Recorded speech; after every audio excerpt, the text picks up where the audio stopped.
Joe Biden finally came out of his cave and made an appearance today after, well, 6 days of being in hiding. And so obviously, the American people wanted to know where Joe was, and some of them were deeply concerned about his whereabouts. But most Americans get it. Joe Biden isn't well, and most are deeply concerned. And there's a new Rasmussen Reports poll that just recently came out that highlights just that. Take a look at this. Rasmussen is now reporting that 61% of likely voters agree that Biden's mental decline is a threat to national security. That's a big, big number, folks. Most Americans do see Joe Biden's mental decline as a threat to our national security. Now, it's just not that. It's when you break it down by parties that's also extremely concerning.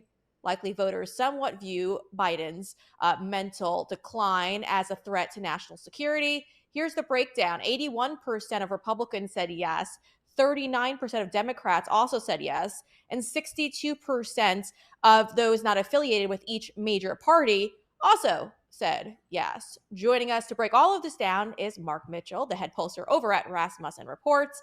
Mark, thank you so much for joining us. I mean, these numbers are, I think they're fair, probably should be a little bit higher given the fact that this man could barely walk up a staircase. But what do you specifically make of all of this?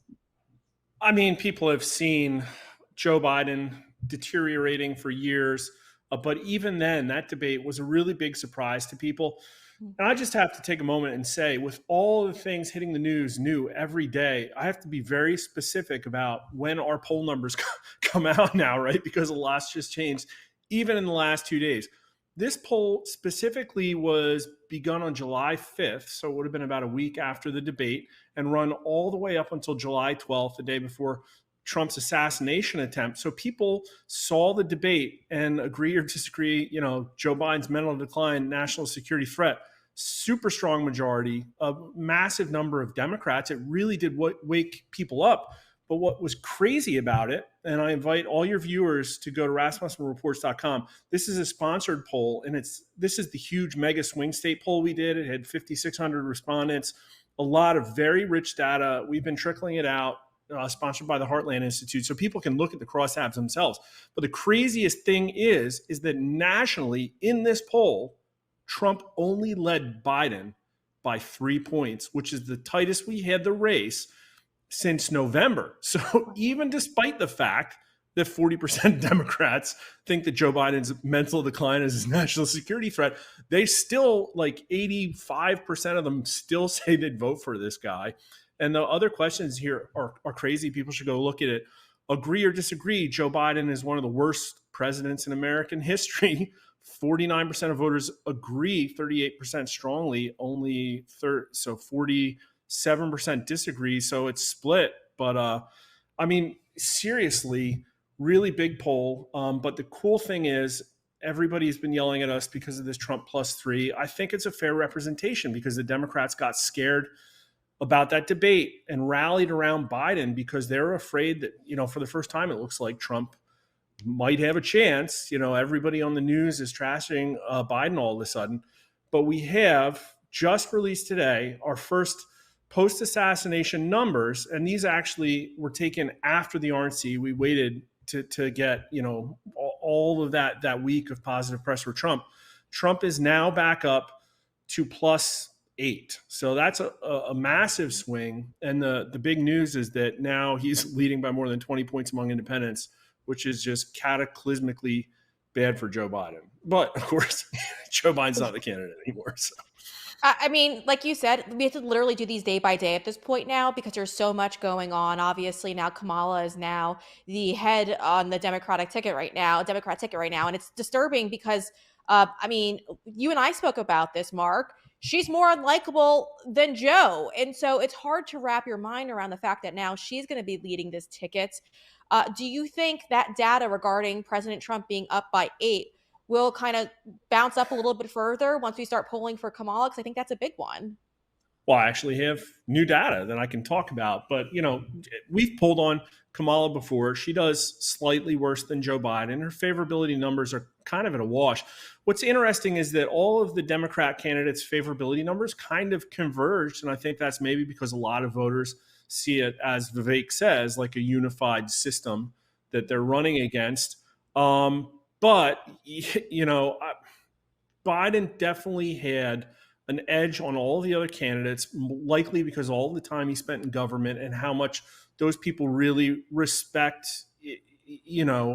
public service and all of the experience. But so this is, I have to caveat, this is 1 out of 3 nights of data. So it's not a full poll, and these numbers will be released Thursday morning. But new, just collected last night, we have Trump in this overnight reading up 53-40 over Kamala Harris, 13 points. Now, it might just be one outlier. It might be tighter than this, but it's hard to look at these numbers and think that Kamala Harris is all of a sudden going to be doing better than Joe Biden, who, again, was behind Trump by 8 points. And this is crazy, in a 6-way matchup, the number's like 53-37. So, I mean, we're getting up close to 20 points.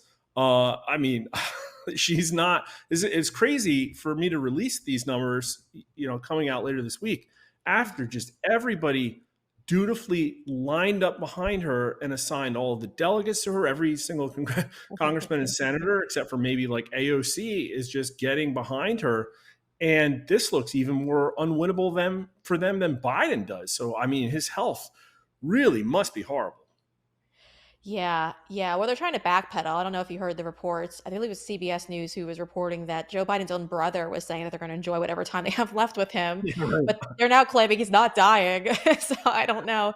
It's so crazy, the reports that are coming out right now. But like you said, it's coming in hot, coming in quick. I wanted to also ask you another question. Now I don't know if you'd have this information or would kind of be able to project maybe what this might entail, but. It's so important for Kamala right now to pick a good VP. Do you think that the VP slot that she does pick might be a game changer for her?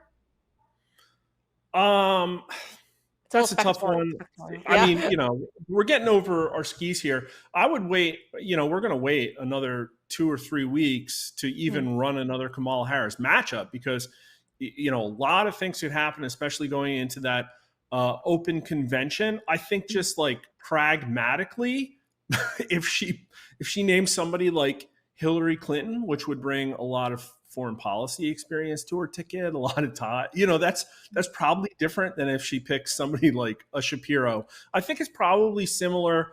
To me, it's probably similar to the Republicans, who all told us it didn't really matter who Trump picked. And at the end of it, when he picked JD Vance, they're like, oh, yeah, okay, that's great. But we're still voting for Trump.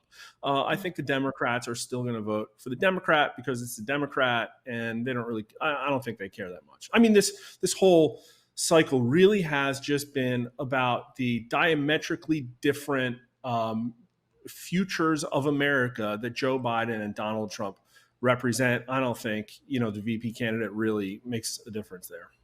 Yeah, yeah. It'll be interesting how it plays out. I know we're going to be looking forward to it kind of playing out day by day.